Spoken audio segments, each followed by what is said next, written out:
વિદ્યાર્થી મિત્રો, આજે આપણું પ્રકરણ 4 દ્વિઘાત સમીકરણ પૂર્ણ થશે. તો આપણે જાણીએ છીએ દ્વિઘાત સમીકરણનું પ્રમાણિત સ્વરૂપ ax વર્ગ વત્તા bx વત્તા c બરાબર 0 છે અને તેના બીજ આપણે દ્વિઘાત સૂત્ર મુજબ મેળવેલા x બરાબર -b વત્તા અથવા ઓછા વર્ગમૂળમાં b વર્ગ ઓછા 4ac છેદમાં 2a. હવે અહીંયા b વર્ગ -4ac જે વર્ગમૂળમાં રહેલા છે તેની કિંમત માટે ત્રણ શક્યતા, કાં તો તે કિંમત ધન હોય અથવા તે શૂન્ય હોય અથવા ઋણ હોય. કોઈ પણ સંખ્યા માટે આ ત્રણ જ શક્યતા છે. તે સંખ્યા કાં તો ધન હોય, શૂન્ય હોય કે ઋણ હોય. તો તેના આધારે આપણે નક્કી કરી શકીએ કે આપેલા દ્વિઘાત સમીકરણના બીજ આપણને કેવા મળશે. તો જરા એ લખી લઈએ. હવે આપણે જોઈએ કે ધારો કે પહેલી શક્યતા લઈએ b² - 4ac શૂન્યથી મોટા હોય તો આપણને બે ભિન્ન અને વાસ્તવિક બીજ મળે. કયા કયા મળશે? જે સૂત્રમાં આપણે ઉપર મેળવ્યા છે તે. એટલે કે x બરાબર -b વત્તા વર્ગમૂળમાં b² ઓછા 4ac છેદમાં 2a અને x બરાબર -b ઓછા વર્ગમૂળમાં b² - 4ac છેદમાં 2a. આવા બે ભિન્ન અને વાસ્તવિક બીજ મળે જો b² - 4ac ની કિંમત ધન હોય, એટલે કે શૂન્ય કરતા મોટી હોય. બીજી શક્યતા b² - 4ac બરાબર 0. હવે આ જે ઉપરના સૂત્ર છે એમાં b² - 4ac ની જગ્યાએ આપણે 0 મૂકીએ તો આપણને x ની કિંમત મળશે -b વત્તા વર્ગમૂળમાં 0 છેદમાં 2a અને x બરાબર -b ઓછા વર્ગમૂળમાં 0 છેદમાં 2a. આપણે જાણીએ છીએ 0 નું વર્ગમૂળ 0 થાય અને 0 કોઈમાં ઉમેરો, કોઈ સંખ્યામાં કે બાદ કરો, કોઈ ફરક પડતો નથી. માટે આપણને મળે x બરાબર -b છેદમાં 2a અને x બરાબર -b છેદમાં 2a. તો આનો અર્થ શું થયો? આપણને સમીકરણના કેવા બીજ મળ્યા? બે સમાન અને વાસ્તવિક બીજ મળ્યા. તો આપણે લખી શકીએ કે બે સમાન અને વાસ્તવિક બીજ મળે. હવે આપણે ત્રીજી શક્યતા લઈએ. ત્રીજી શક્યતા શું છે? b² - 4ac is less than 0. એટલે કે તે શૂન્ય કરતા નાના હોય. શૂન્ય કરતા નાના મતલબ તે ઋણ હોય અને આપણે ઋણ સંખ્યાનું વર્ગમૂળ લઈ શકતા નથી. તો માટે આપણે લખી શકીએ કે વાસ્તવિક બીજ ન મળે. તો આનો અર્થ શું થયો?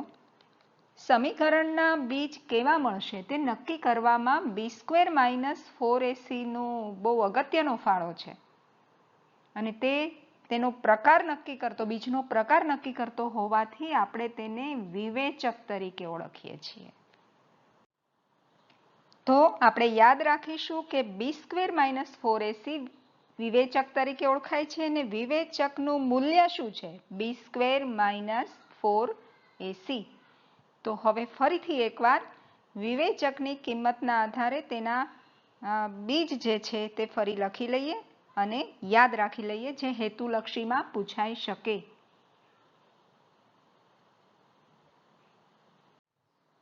જો b² - 4ac ગ્રેટર દેન 0 એટલે કે ધન હોય તો બે ભિન્ન વાસ્તવિક બીજ મળે. જો b² - 4ac બરાબર 0 હોય તો બે સમાન વાસ્તવિક બીજ મળે અને જો b² - 4ac લેસ દેન 0 એટલે કે ઋણ હોય તો વાસ્તવિક બીજ ન મળે. આમાં આપણે સમજી શકીએ છીએ કે b² - 4ac નું જો વર્ગમૂળ પૂર્ણાંકમાં મળતું હશે તો આપણને સમમેય બીજ મળે. આપણે એવું સ્પેસિફાઈ પણ કરી શકીએ. આ સમજી શકાય એવું છે. તો હવે આપણે સ્વાધ્યાય 4.4 કરીશું. સ્વાધ્યાય 4.4 નો પ્રશ્ન 1. નીચે આપેલા દ્વિઘાત સમીકરણના બીજના સ્વરૂપ શોધો. જો તેમને વાસ્તવિક બીજ હોય તો તે શોધો. તો જો આગળની સ્લાઇડમાં આપણે જોયું કે બીજનું સ્વરૂપ શોધવા માટે b² - 4ac શોધવું પડે અને તેના આધારે સહેલાઈથી આપણે કહી શકીએ કે તેનું સ્વરૂપ કેવું હશે. તો b² - 4ac શોધવા માટે abc ની કિંમત આપણે મેળવીએ. તો આપણને ખ્યાલ છે a બરાબર 2, x વર્ગનો સહગુણક, b બરાબર -3 અને c બરાબર અચળ પદ એટલે કે +5. b વર્ગ - 4ac મેળવીએ એટલે કે વિવેચક મેળવીએ. b ની કિંમત છે -3નો વર્ગ, -4 a 2 છે અને c 5 છે. -3નો વર્ગ 9 ઓછા 4 દુ 8 પંચા 40.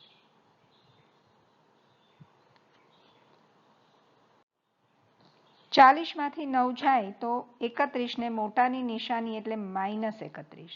આપણે જાણીએ છીએ કે b વર્ગ - 4ac જો 0 કરતાં નાનો હોય તો તેને વાસ્તવિક બીજ ન મળે. આપણે લખી લઈએ. આપણું બીજું સમીકરણ છે 3x વર્ગ ઓછા 4 વર્ગમૂળમાં 3x વત્તા 4 બરાબર 0. ફરીથી એની કિંમત મેળવીએ 3, b મળશે -4 વર્ગમૂળમાં 3 અને c મળશે 4. b વર્ગ - 4ac મેળવીએ.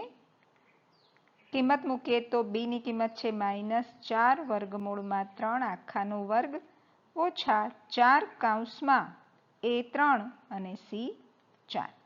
સાદુરૂપ આપીએ તો આપણને ખ્યાલ છે કે 4નું આનું આપણે આગળ મેળવેલું છે છતાં હું ફરી સમજાવી દઉં. -4 વર્ગમૂળમાં 3નો વર્ગ તો -4નો વર્ગ થશે 16, 4 ચોક 16 ઓછા ઓછા વત્તા અને વર્ગમૂળ 3નો વર્ગ થશે 3 એટલે 16 તેરી 48. તો આની કિંમત આપણને શું મળશે? 48 ઓછા 4 તેરી 12 ચોક 48. 48માંથી 48 જાય તો 0. એનો અર્થ b વર્ગ - 4ac આપણને 0 મળ્યા. તો આપણે કહી શકીએ કે બે સમાન વાસ્તવિક બીજ મળે. હવે જો વાસ્તવિક બીજ મળતા હોય તો આપણે તે શોધવાના પણ છે. તો આપણે જાણીએ છીએ કે b² - 4ac ની કિંમત 0 થઈ જાય તો જે આપણું સૂત્ર છે તે નાનું બની જશે -b/2a. તો અહીંયા માઇનસ b શું છે? -4 વર્ગમૂળમાં 3 છેદમાં 2 કૌંસમાં એની કિંમત 3. તો અહીંયા ઓછા ઓછા વત્તા થઈ જશે એટલે કે આપણને મળશે 4 વર્ગમૂળમાં 3 છેદમાં 3 દુ 6. છેદ ઉડશે 2 દુ 4, 3 દુ 6 એટલે કે આપણને મળશે 2 વર્ગમૂળમાં 3 છેદમાં 3. તો બે સમાન બીજ આપણને કયા મળ્યા? 2 વર્ગમૂળમાં 3 છેદમાં 3 અને 2 વર્ગમૂળમાં 3 છેદમાં 3. આપણું ત્રીજું સમીકરણ છે 2x વર્ગ ઓછા 6x વત્તા 3 બરાબર 0. તો અહીંયા આપણને a ની કિંમત મળશે 2, b ની મળશે -6 અને c ની મળશે 3. તેના પરથી આપણે b² - 4ac મેળવીએ. તો b છે -6નો વર્ગ ઓછા 4 એની કિંમત 2, c ની કિંમત 3 બરાબર 36 ઓછા 4 દુ 8 તેરી 24. 36માંથી 24 જાય તો આપણને મળશે 12. તો એનો અર્થ b² - 4ac આપણને ધન મળ્યા. ધન મળે ત્યારે બે ભિન્ન અને વાસ્તવિક બીજ મળે. આપણે લખી લઈએ. હવે આ બે બીજ શોધવા માટે આપણે સૂત્ર મૂકવું પડશે. x બરાબર -b વત્તા અથવા ઓછા વર્ગમૂળમાં b² - 4ac છેદમાં 2a માટે x બરાબર -6, b -6 છે, પ્લસ અથવા માઇનસ વર્ગમૂળમાં b² - 4ac આપણે ઉપર શોધ્યા 12 છેદમાં 2 કૌંસમાં 2 એની કિંમત પણ 2 છે. આપણે સાદુરૂપ આપીએ તો આપણને મળશે x બરાબર ઓછા ઓછા વત્તા 6 વત્તા અથવા ઓછા. હવે વર્ગમૂળમાં 12 એટલે તમને ખ્યાલ છે કે 12 એટલે 4 તેરી 12. 4નું વર્ગમૂળ આપણને મળે 2, 3નું ન મળે માટે આપણને મળશે 2 વર્ગમૂળમાં 3 છેદમાં 2 દુ 4. હવે જ્યારે આપણે નજર કરીએ તો દેખાય છે કે અંશમાંથી 2 કોમન કાઢી શકાય છે. તો અંશમાંથી 2 સામાન્ય લઈએ તો કૌંસમાં રહેશે 3 વત્તા અથવા ઓછા વર્ગમૂળમાં 3 છેદમાં 4. આ 2 આપણે એટલા માટે કોમન કાઢ્યા કે છેદમાં 4 છે એની સાથે તેના છેદ ઉડી શકશે. તો 2 દુ 4 છેદ ઉડે છે. હવે કંઈ સાદુરૂપ આપી શકાય એવું નથી એટલે આ જે મળ્યા તે આપણને બે ભિન્ન અને વાસ્તવિક બીજ મળ્યા જે લખી લઈએ. તો આપણા બે બીજ મળ્યા 3 વત્તા વર્ગમૂળમાં 3 છેદમાં 2 અને 3 ઓછા વર્ગમૂળમાં 3 છેદમાં 2 આ તમે આગળ પાછળ પણ લખી શકો, વત્તા અને ઓછાની નિશાની. તો આ રીતે આપણને સહેલાઈથી b વર્ગ માઇનસ 4ac કે જે વિવેચક છે તેના પરથી દ્વિઘાત સમીકરણના બીજનું સ્વરૂપ નક્કી કરતા આવડવું જોઈએ. પ્રશ્ન 2 નીચેના દ્વિઘાત સમીકરણના બીજ સમાન હોય તો કેનું મૂલ્ય શોધો. તેમાં બે સમીકરણ આપેલા છે. એમાંનું પહેલું 2x વર્ગ વત્તા kx વત્તા 3 બરાબર 0. તો આ સમીકરણમાંથી કેની કિંમત શોધવા માટે આપણને એક આપ્યું છે કે બીજ સમાન હોય, અને આપણે જાણીએ છીએ કે બીજ સમાન હોય તો b વર્ગ માઇનસ 4ac બરાબર 0 થાય. તો સૌથી પહેલા આપણે એની કિંમત મેળવીએ, કારણ કે b વર્ગ માઇનસ 4ac માં કિંમતો મૂકવી પડશે. તો એ 2 છે, b છે k અને c છે 3. હવે આપણે લખી લઈએ કે બીજ સમાન હોવાથી શું મળશે આપણને? b વર્ગ માઇનસ 4ac બરાબર 0. તો હવે આપણે એમાં કિંમત મૂકીએ. b ની કિંમત છે k, તો k નો વર્ગ માઇનસ 4, a ની કિંમત 2, c ની કિંમત 3 બરાબર 0. માટે k વર્ગ ઓછા 4 દુ 8 તેરી 24 બરાબર 0. વચ્ચે ઋણ નિશાની છે તો આપણે એકવાર વત્તા એકવાર ઓછા વર્ગમૂળ લઈને લખી શકીશું. એટલે k વર્ગનું વર્ગમૂળ k વત્તા વર્ગમૂળમાં 24 અને એક વખત ઓછા k ઓછા વર્ગમૂળમાં 24 બરાબર 0. આપણે x વર્ગ ઓછા y વર્ગના અવયવ પાડતા હતા ને, એકવાર વત્તા એકવાર ઓછા, x વત્તા y x ઓછા y. તે જ રીતે k ઓછા વર્ગમૂળમાં 24 કે વત્તા વર્ગમૂળમાં 24 ગમે ત્યાં આગળ પાછળ લખી શકાય. એનો અર્થ એ થયો કે k વત્તા વર્ગમૂળમાં 24 બરાબર 0 અથવા k ઓછા વર્ગમૂળમાં 24 બરાબર 0. જમણી તરફ જશે તો પ્લસ છે તો માઇનસ વર્ગમૂળમાં 24 થશે, અથવા અહીંયા માઇનસ છે તો આ તરફ જશે તો પ્લસ થશે. હવે 24નું આપણે વર્ગમૂળમાં 24નું સાદુરૂપ આપવું હોય તો 24 એટલે 6 ચોક 24. 4નું વર્ગમૂળ આપણને મળે 2, 6નું પૂર્ણ વર્ગ વર્ગમૂળ એટલે પૂર્ણાંકમાં વર્ગમૂળ નહીં મળે તો 2 વર્ગમૂળમાં 6 મળશે આપણને. માટે આપણી k ની કિંમત શું થશે? માઇનસ 2 વર્ગમૂળમાં 6 અથવા k બરાબર પ્લસ 2 વર્ગમૂળમાં 6. તો આ બંને આપણી k ની કિંમત મળી. બીજું સમીકરણ આપણે લઈએ તો આપણું બીજું સમીકરણ છે કે x કૌંસમાં x ઓછા 2 વત્તા 6 બરાબર 0. જરા વિસ્તરણ કરી દઈએ તો આપણને મળશે કે xનો વર્ગ ઓછા 2kx વત્તા 6 બરાબર 0. ચાલો એબીસીની કિંમત મેળવીએ તો a બરાબર છે k, b બરાબર છે માઇનસ 2k. x ની આગળ છે તે બધું જ લઈ લેવાનું, તમને આગળ મેં શીખવેલું છે નિશાની સાથે. અને c ની કિંમત થશે પ્લસ 6. ફરીથી બીજ સમાન આપેલા જ છે એટલે બીજ સમાન હોવાથી આપણે લઈ શકીશું b² માઇનસ 4ac બરાબર 0. ચાલો એમાં કિંમત મૂકીએ. b ની કિંમત છે માઇનસ 2k નો વર્ગ ઓછા 4, a ની કિંમત k અને c ની કિંમત 6 બરાબર 0. વિસ્તરણ કરીએ તો 4k નો વર્ગ ઓછા 6 ચોક 24k બરાબર 0. આખા સમીકરણમાંથી આપણે જોઈ શકીએ છીએ કે 4k કોમન નીકળી જાય છે તો 4k કોમન કાઢતા કૌંસમાં રહેશે k ઓછા 6 બરાબર 0. k ની કિંમત શૂન્ય તો લઈ જ ના શકાય, કારણ કે k નું મૂલ્ય હંમેશા ધન કે ઋણ મળવું જોઈએ. શૂન્ય મળશે તો દ્વિઘાત સમીકરણ રહેશે જ નહીં. માટે આપણે 4k છે તે શૂન્ય નહીં લઈ શકીએ, 0 તરફ છેદમાં જશે તો 0 થઈ જશે. આપણને મળશે k ઓછા 6 બરાબર 0. માઇનસ 6 જમણી તરફ જાય તો પ્લસ થશે એટલે k ની કિંમત આપણને મળશે 6. તો આ રીતે આપણે બહુ સહેલાઈથી b વર્ગ માઇનસ 4ac બરાબર 0માં કિંમતો મૂકી અને k ની કિંમત શોધી શકીએ.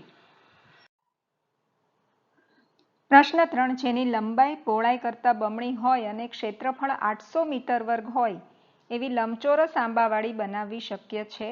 જો તમારો ઉત્તર હામાં હોય તો તેની લંબાઈ અને પહોળાઈ મેળવો. તો સૌથી પહેલાં તો આપણે દ્વિઘાત સમીકરણ બનાવવું પડે. તેના આધારે આપણે નક્કી કરી શકીએ કે આ શક્ય છે કે નહીં. અને દ્વિઘાત સમીકરણ બનાવવા માટે આપણે ધારવું પડશે. અહીંયા આપ્યું છે લંબાઈ પહોળાઈ કરતાં બમણી છે, એટલે આપણે પહોળાઈ જો x ધારીએ તો લંબાઈ 2x મળે. લખી લઈએ. લંબાઈ અને પહોળાઈ ધાર્યા પછી આપણને આપ્યું છે ક્ષેત્રફળ 800 મીટર વર્ગ. આપણે જાણીએ છીએ કે લંબચોરસનું ક્ષેત્રફળ એટલે લંબાઈ ગુણ્યા પહોળાઈ. તો આપણે એમાં કિંમત મૂકીએ કે ક્ષેત્રફળ અથવા તો લંબચોરસનું ક્ષેત્રફળ બરાબર લંબાઈ ગુણ્યા પહોળાઈ. ક્ષેત્રફળ આપ્યું છે 800, લંબાઈ આપણે ધારી છે 2x અને પહોળાઈ છે આપણી x. એટલે કે આપણને મળશે 800 બરાબર 2x નો વર્ગ. 800 જમણી તરફ લઈ જઈએ તો 2x વર્ગ ઓછા 800 બરાબર 0. આમાંથી 2 કોમન નીકળી જશે એટલે આપણને મળશે x વર્ગ ઓછા 400 બરાબર 0. તો સમીકરણ જોતા આપણને ખ્યાલ આવે છે કે આના અવયવ પડી શકશે. x ઓછા 20 અને x વત્તા 20. એનો અર્થ એ થયો કે આવી લંબચોરસ આંબાવાળી બનાવવી શક્ય છે. આપણે લખી લઈએ. અહીંયા આપણે b વર્ગ માઇનસ 4ac ની કિંમત મેળવીને પણ નક્કી કરી શકીએ. જો b વર્ગ માઇનસ 4ac શૂન્ય હોય અથવા ધન હોય તો શક્ય છે, ઋણ હોય તો શક્ય નથી. ચાલો આપણે આને અવયવ પાડીએ તો આપણને મળશે x વત્તા 20 x ઓછા 20 બરાબર 0. માટે x વત્તા 20 બરાબર 0 અથવા x ઓછા 20 બરાબર 0. તો આપણને x ની બે કિંમતો મળશે, ઓછા 20 અથવા વત્તા 20. લંબાઈ કદી ઋણ ન હોઈ શકે માટે ઓછા 20 શક્ય નથી. એનો અર્થ પહોળાઈ x ધારી છે એટલે કે પહોળાઈ થશે 20 મીટર અને લંબાઈ તેનાથી બમણી છે એટલે તે થશે 40 મીટર. લખી લઈએ. તો આ રીતે આપણને લંબાઈ અને પહોળાઈ મળી જશે. પ્રશ્ન 4, બે મિત્રોની ઉંમરનો સરવાળો 20 વર્ષ છે. 4 વર્ષ પહેલા તેમની ઉંમર દર્શાવતી સંખ્યાઓનો ગુણાકાર 48 હતો. શું આ પરિસ્થિતિ શક્ય છે? જો હોય તો તેમની અત્યારની ઉંમર શોધો. તો આપણે પહેલા સમીકરણ મેળવવા માટે પહેલા મિત્રની ઉંમર x ધારીએ. બંનેનો સરવાળો 20 વર્ષ છે માટે બીજાની ઉંમર 20 ઓછા x વર્ષ થશે. હવે આપણે 4 વર્ષ પહેલા તેમની ઉંમર જે હતી તેનો ગુણાકાર લેવાનો છે. એટલે 4 વર્ષ પહેલા એટલે બંનેની ઉંમરમાંથી 4 વર્ષ બાદ કરવા પડશે. તો આપણને શું મળશે? 4 વર્ષ પહેલા મિત્રની ઉંમર મળશે x ઓછા 4 વર્ષ અને બીજા મિત્રની ઉંમર મળશે 20 ઓછા x ઓછા 4 વર્ષ. એટલે કે 20 માંથી 4 જાય તો 16 ઓછા x વર્ષ. હવે જે આ 4 વર્ષ પહેલાની ઉંમર આપણને મળી બંનેની તેનો ગુણાકાર 48 હતો તેવું આપણને કહેલું છે. તો આપણે તેનો ગુણાકાર લઈએ તો આપણને મળશે x ઓછા 4. પહેલા મિત્રની 4 વર્ષ પહેલાની ઉંમર, બીજાની 16 ઓછા x. આ બંને ગુણાકાર છે બંનેનો 48. વિસ્તરણ કરીએ તો 16x ઓછા x વર્ગ ઓછા 16 ચોક 64 ઓછા ઓછા વત્તા 4x માઇનસ લઈ લઈએ 48 બરાબર 0. સાદુરૂપ આપીએ તો માઇનસ x વર્ગ 16x અને 4x બંને ભેગા થશે તો ટોટલ થશે વત્તા 20x અને માઇનસ 64 અને માઇનસ 48 માઇનસ 112 બરાબર 0. ઋણ નિશાની કાઢી નાખીએ તો દરેક પદની નિશાની બદલી જશે. વત્તા 112 બરાબર 0. હવે અહીંયા 112ના એવા ભાગ પાડો કે સરવાળો કરતા 20 આવે. કેટલીક વખત એવું બને કે આ કોમ્બિનેશન આપણાથી ભૂલમાં ન મેળવી શકાય તો આપણે એવું સ્વીકારી લઈએ કે આ શક્ય નથી. તો તે સંજોગોમાં b² - 4ac શોધવો વધારે હિતાવહ રહે, સેફ રહે. તો આપણે શોધી કાઢીએ. a બરાબર શું થશે? 1, b બરાબર -20, c બરાબર 112. ચાલો b વર્ગ - 4ac ની કિંમત શોધીએ તો b વર્ગ - 4ac બરાબર -20 નો વર્ગ ઓછા 4 ગુણ્યા 1 ગુણ્યા 112 -20 નો વર્ગ થશે 400 ઓછા ઓછા વત્તા 2 દુ 4 ને 2 0 લગાવ્યા -112 ગુણ્યા 4 એટલે 448 મોટામાંથી નાનું બાદ કરો મોટાની નિશાની મૂકો તો આપણને મળશે -48 આનો અર્થ એ થયો કે b² - 4ac ની કિંમત આપણને ઋણ મળી માટે વાસ્તવિક ઉકેલ શક્ય નથી તો આપણે લખી લીધું કે અહીંયા b² - 4ac < 0 એટલે કે તે ઋણ છે માટે વાસ્તવિક બીજ ન મળે એટલે જે આપણને રકમમાં પરિસ્થિતિ આપેલી છે તે શક્ય નથી ને જે શક્ય નથી તો તેની ઉંમર આપણે શોધી શકીએ નહીં તો અહીંયા આપણો દાખલો પૂરો થાય છે સ્વાધ્યાય 4.4 નો પ્રશ્ન 5 છેલ્લો પ્રશ્ન છે અહીંયા સ્વાધ્યાય 4.4 પણ પૂર્ણ થશે અને પ્રકરણ પણ પૂર્ણ થશે જેની પરિમિતિ 80 મીટર અને ક્ષેત્રફળ 400 મીટર વર્ગ હોય તેવો લંબચોરસ બગીચો બનાવવાનું શક્ય છે જો તે શક્ય હોય તો તેની લંબાઈ અને પહોળાઈ શોધો તો પરિમિતિ 80 મીટર છે એટલે આપણે લંબાઈ અથવા પહોળાઈ કોઈ એકને ધારી લઈએ અને પરિમિતિમાં એ મૂકી અને પહોળાઈ ધારી હોય તો લંબાઈ મળશે લંબાઈ ધારશું તો પહોળાઈ મળશે આપણે લંબાઈ ધારીએ છીએ હવે આપણને ખ્યાલ છે કે પરિમિતિ લંબચોરસની પરિમિતિ એટલે તેની ચારેય બાજુઓનો સરવાળો તો લંબચોરસની સામસામેની બાજુ એટલે કે લંબાઈ પણ સરખી હોય પહોળાઈ પણ સરખી હોય એટલે પરિમિતિ થશે 2 કૌંસમાં લંબાઈ વત્તા પહોળાઈ હું આખું લખું છું તમે ટૂંકમાં લ અને પ પણ લખી શકો પરિમિતિ આપણને આપી છે 80 બરાબર 2 કૌંસમાં લંબાઈ આપણે ધારી x અને તે પરથી આપણે પહોળાઈ મેળવવી છે એટલે તેની જગ્યાએ આપણે પહોળાઈ લખીશું 2 ગુણાકારમાં છે ભાગાકારમાં આવે 80 ના છેદમાં તો 40 થશે એટલે કે 40 બરાબર x વત્તા પહોળાઈ x આપણે જમણી તરફ લઈ જઈએ તો માઇનસ થશે એટલે કે આપણને પહોળાઈ મળશે 40 ઓછા x તો આ રીતે આપણને સહેલાઈથી લંબાઈ ધારી અને પરિમિતિ પરથી પહોળાઈ મળી ગઈ હવે બીજું આપણને આપ્યું છે ક્ષેત્રફળ 400 લંબચોરસનું ક્ષેત્રફળનું સૂત્ર પણ આપણને ખબર છે કે ક્ષેત્રફળ બરાબર લંબાઈ ગુણ્યા પહોળાઈ તો તેમાં પણ આપણે કિંમત મૂકીએ ક્ષેત્રફળ છે 400 લંબાઈ આપણે ધારી છે x અને તેના પરથી પહોળાઈ આપણે મેળવી 40 ઓછા x માટે 400 બરાબર 40x ઓછા x વર્ગ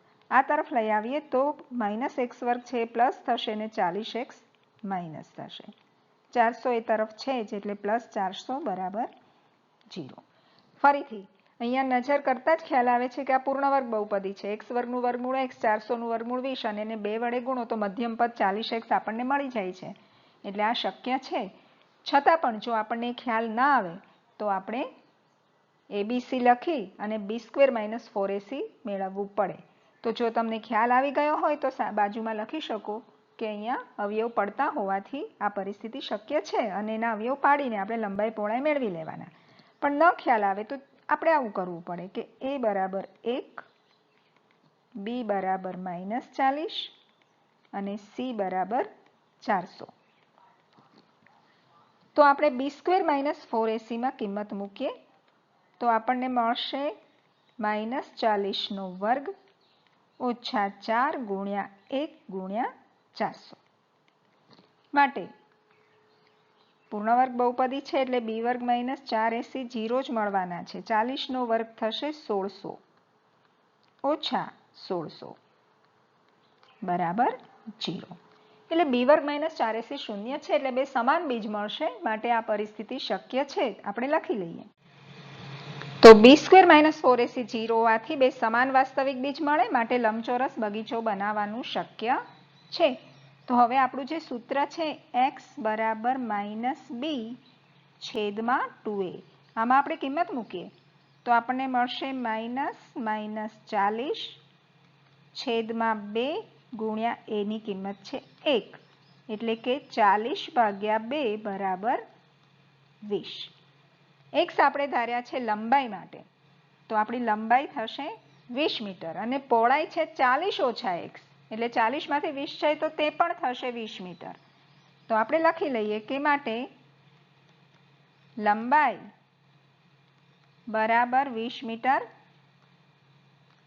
ને પહોળાઈ માટે આપણે ધાર્યું છે 40 ઓછા x, એટલે કે x ની કિંમત આપણી છે 20, તો 40 માંથી 20 જાય તો તે પણ આપણને મળશે 20 મીટર. એનો અર્થ એ થયો કે એકચ્યુઅલી તો આ જે બગીચો છે તે ચોરસ છે, લંબાઈ પણ 20, પહોળાઈ પણ 20, તો બગીચો ચોરસ બનશે. આપણે જાણીએ છીએ કે ચોરસને આપણે લંબચોરસ છે એવું કહી શકીએ, પણ લંબચોરસને ચોરસ ન કહી શકાય, કારણ કે બધી જ જે કેરેક્ટરિસ્ટિક લંબચોરસની છે તે ચોરસ માટે સાચી છે. ઓકે, ચાલો તો હવે અહીંયા આપણું પ્રકરણ 4 દ્વિઘાત સમીકરણ પૂરું થાય છે. હવે પછીના વિડીયોમાં આપણું પ્રકરણ 11 વર્તુળ આપણે શરૂ કરીશું. સોરી, પ્રકરણ 11 નથી પણ પ્રકરણ 10 છે. પ્રકરણ 10 વર્તુળ શરૂ કરીશું.